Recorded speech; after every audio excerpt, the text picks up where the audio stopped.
आज की ताजा खबरों की इस अपडेट में बात करेंगे देश भर की तमाम बड़ी और काम की खबरों के साथ ही सरकार की ओर से आज लिए गए कुछ महत्वपूर्ण फैसलों जारी किए गए कुछ नए नियमों की।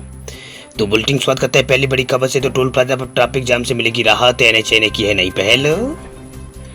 जब भी आप अपनी कार को लेकर चलते हैं तो आपको टोल टैक्स भरना पड़ता है। फास्टैग की सुविधा ने इसे बहुत आसान बना दिया है। इसमें रेडियो फ्रिक्वेंसी आइडेंटिफिकेशन टेक्नोलॉजी का इस्तेमाल करके टैक्स अपने आप ही कट जाता है। इसके जरिए आप चंद मिनटों में ही अपना टोल टैक्स भर सकते हैं। हालांकि कई बार ऐसा देखा गया है कि स्कैनिंग इंप्लीमेंट गाड़ी पर लगे टैग को एक बार में रीड करने विफल हो जाते हैं। ऐसे में आपको बार बार अपनी गाड़ी को आगे पीछे करना पड़ता है। इस वजह से न केवल कैशलेस टोल पेमेंट के दौरान असुविधा होती है बल्कि टोल प्लाजा के पास ट्रैफिक जाम भी होने लगता है। वहीं टेक्नोलॉजी गड़बड़ियों को देखते हुए इसको दूर करने के लिए NHA national highway authority of India उसने टोल प्लाजा पर आईटी सिस्टम और हार्डवेयर को अहम बदलाव करने का आदेश यहाँ पर दिया। यानी उनके आईटी सिस्टम और हार्डवेयर में अहम बदलाव करने का आदेश दिया। इसका मकसद फास्टैग के माध्यम से लेन देन को आसान बनाना है। बात अब करते हैं अगली बड़ी खबर की। तो बिजली उपभोक्ताओं के लिए कुछ खबरें देखिए। सरकार ने माफ किया है मासिक शुल्क, अब घट जाएगा आम आदमी का बिजली का बिल, अगले महीने से चुकाने होंगे कम दाम।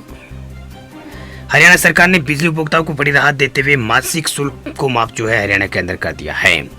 अब हरियाणा में जिन घरों में 2 किलोवाट तक के मीटर लगे हैं उन्हें केवल खर्च की गई यूनिट का ही बिजली बिल भरना होगा।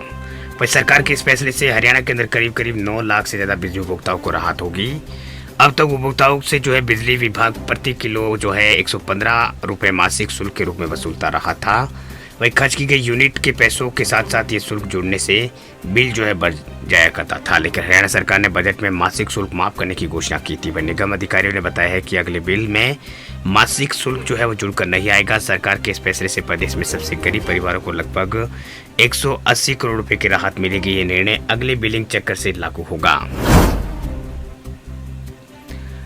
बात अब करते हैं अगली बड़ी खबर की। तो राजस्थान की बदला सरकार की राशन कार्ड धारकों के लिए बड़ी खुशखबरी, अब घर बैठे मिलेगा गेहूं। सरकार इस दिन से करेगी होम डिलीवरी।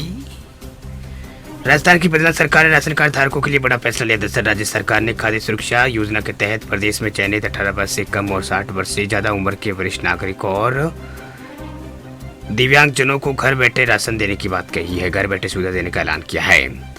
दरअसल बदलाव सरकार आगामी 1 जुलाई से घर से ही राशन गेहूं की डिलीवरी वो करेगा। 3 श्रेणियों में राजस्थान के जयपुर जिलों में चयनित 70,000 परिवारों को लगभग यहाँ पर 2,80,000 लोग इससे लाभान्वित हो गए। वह गेहूं की डिलीवरी 10 किलो बैग में की जाएगी। राज्य में योजना पर राजस्थान सरकार को लगभग 34 करोड़ खर्च करने होंगे। डीलर को 2 राशन कार्ड पर 50 रुपए का भुगतान इसमें होगा। इससे पहले बद्रीनाथ सरकार ने पूर्ववर्ती गहलोत सरकार में संचालित पन्नाधाय राजस्थान में भजनलाल सरकार ने पूर्ववर्ती सरकार की एक योजना पर रोक लगा दी थी। वही सरकार ने बीपीएल परिवारों को बीमा लाभ देने के लिए चलाई गई पन्नाधाय जीवन अमृत योजना को बंद कर दिया। वह सामाजिक न्याय व अधिकारिता विभाग ने कलेक्टरों को पत्र भेजकर नए आवेदन नहीं लेने के निर्देश दिए हैं। चलिए बात अब करते हैं अगली बड़ी खबर की। तो अगली बड़ी खबर देखिए, एक से ज्यादा सिम कार्ड रखने पर अब होगी मुसीबत, ज्यादा डील होगी ग्राहकों की जेब। मोबाइल इस्तेमाल करने वाले ग्राहकों को आने वाले दिनों में अपनी जेब ज्यादा डील करने की जरूरत पड़ सकती है। दरअसल खासकर उन लोगों के लिए ये खबर महत्वपूर्ण है जिनको जो एक से ज्यादा यहाँ पर मोबाइल में एक से ज्यादा सिम रखते हैं। इस संबंध में दूरसंचार नियामक ने एक प्रस्ताव वो तैयार किया है। दरअसल भारत के दूरसंचार नियामक telecom regulatory authority of India try, उसका कहना है कि मोबाइल नंबर वास्तव में सरकार की संपत्ति है। इन्हें दूरसंचार कंपनियों को सीमित समय के लिए ग्राहकों के लिए इस्तेमाल में दिया जाता है, जिन्हें कंपनियां ग्राहकों को अलॉट यहाँ पर करती है। ऐसे में सरकार मोबाइल नंबर देने के बदले कंपनियों से चार्ज वसूल कर सकती है। वह नियामक ने ये प्रस्ताव नंबरों का दुरुपयोग कम करने के लिए तैयार किया है। ट्राई का मानना है कि मोबाइल कंपनियां कम इस्तेमाल होने वाले या फिर लंबे समय तक इस्तेमाल नहीं होने वाले मोबाइल नंबरों को अभी यहाँ पर बंद नहीं करती है ताकि उनका यूजर बेस पर नकारात्मक असर न हो। वही ऐसे यहाँ पर आप समझ सकते हैं कि आज के समय में ड्यूल सिम कार्ड वाले फ़ोन का प्रचलन है। आमतौर पर लगभग हर यूजर्स के पास एक से अधिक मोबाइल नंबर होते हैं। ज़्यादातर लोग फ़ोन में 2 नंबर रखते हैं। इनमें से एक का तो खूब इस्तेमाल किया जाता है लेकिन दूसरा यूं ही पड़ा रह जाता है। वह मोबाइल कंपनियां भी जानबूझकर ऐसे कम इस्तेमाल वाले नंबर को बंद नहीं करती। अगर वह इन नंबरों को बंद करेगी तो उनका यूजर बेस वो कम हो जाएगा।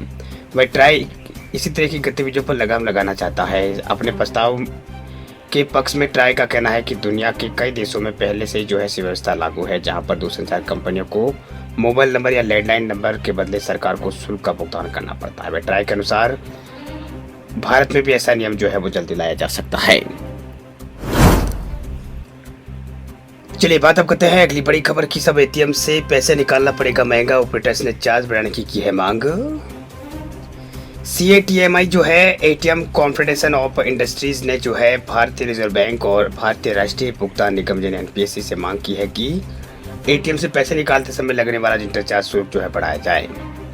वही CATMI ने जो है शुल्क में प्रति लेन देन 23 रुपये बढ़ाने की बात यहाँ पर कही है, यानी 23 रुपये तक प्रति लेन देन को यहाँ पर करने की बात कही है।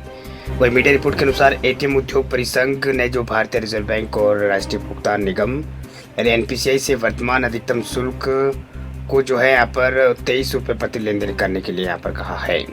वही एटीएम ऑपरेटर्स के संगठन जो है कॉन्फेडरेशन ऑफ एटीएम इंडस्ट्रीज यानी जो CATMI जो है उसका कहना है कि इस चार्ज को अधिकतम 23 रुपये प्रति ट्रांजैक्शन तक बढ़ाया जाना चाहिए। और एटीएम मैन्युफैक्चरर्स जो है ATS ट्रांजेक्ट टेक्नोलॉजीज का कहना है कि इस इंटरचार्ज को बढ़ाकर जो है यहाँ पर 23 रुपये प्रति ट्रांजैक्शन करने की मांग जो है उन्होंने की है। बता आपको कि जो इंटरचेंज फीस जो है वो आखिरी बार 2021 में बढ़ाई गई थी। उस समय 15 रुपये प्रति ट्रांजैक्शन से बढ़ाकर 70 रुपये किया गया था। उसके बाद चार्ज 70 रुपये ही है। ऑपरेटर्स का कहना है कि चार्ज में पिछले बदलाव काफ़ी अंतराल बाद जो है वो किया गया था, लेकिन इस बार देरी नहीं होगी। उनका मानना है कि अब जल्दी इसमें जो है बदलाव जो है वो संभव दिख रहा है, यानी इसमें जो बदलाव जो है वो संभव दिख रहा है। बदलाव करने की ज़रूरत को महसूस जो है इसमें यहाँ पर किया गया है। वही इंटरचेंज शुल्क क्या होता है, बता दें आपको कि इंटरचेंज शुल्क वह शुल्क होता है जो बैंक को जो है वो दिया जाता है जहाँ पर एटीएम का उपयोग करके नकद निकाला जाता है। यानी इंटरचेंज शुल्क वह शुल्क होता है जो उस बैंक को दिया जाता है जहां एटीएम का उपयोग करके नकद निकाला जाता है। यह पैसा कार्ड यहाँ पर जारी करने वाले बैंक द्वारा जो है वो दिया जाता है। वही बचत बैंक खाताधारकों को हर महीने कम से कम जो है 5 निःशुल्क लेन देन की सुविधा मिलती है। वही किसी अन्य बैंक से 3 लेन देन फ्री की जा सकती है। इसके बाद यदि ग्राहक एटीएम से अगर पैसा निकालता है तो उसे जो है वो चार्ज जो है वो देना पड़ता है। तो ये कुछ जानकारी जो है वो निकल के सामने आ रही है। बात अब करते हैं अगली बड़ी खबर की। तो भारत में रिलायंस जियो लॉन्च करेगी सैटेलाइट इंटरनेट सर्विस, सरकार से मिल चुकी है मंजूरी। एलोन मस्क का टूटा है सपना। भारत में जियो जो है मुकेश अंबानी की रिलायंस जियो जल्दी भारत में सैटेलाइट इंटरनेट सर्विस लॉन्च करने वाली है। न्यूज एजेंसी रिटायर्स के मुताबिक जियो ने लकेशबर्ग कंपनी से SES के साथ मिलकर जो है गीगाबाइट स्पीड का फाइबर इंटरनेट देने की योजना बनाई है। वह इसके लिए जो है यहाँ पर इसके लिए केंद्र सरकार से मंजूरी मिल गई है। ऐसे में अब देश के कोने कोने में हर जगह हर मौसम में हाई स्पीड इंटरनेट मिलेगा। वही ऑर्बिट कनेक्ट इंडिया को 3 अप्रूवल जारी की गई है जो सैटेलाइट के जरिए हाई स्पीड नेट जो है वो देना चाहते हैं, सर्विस देना चाहती है। वही इसमें जो है रिलायंस जियो को जो है अभी मंजूरी मिल चुकी है। वीडियो अच्छा लगे तो लाइक जरूर करें, चैनल पर नए तो चैनल को सब्सक्राइब करें, साथ में बेल आइकन को दबा दें ताकि रोजाना ऐसी खबरें आपको मिलती रहे। पूरी खबर देखने के लिए आपका बहुत बहुत धन्यवाद।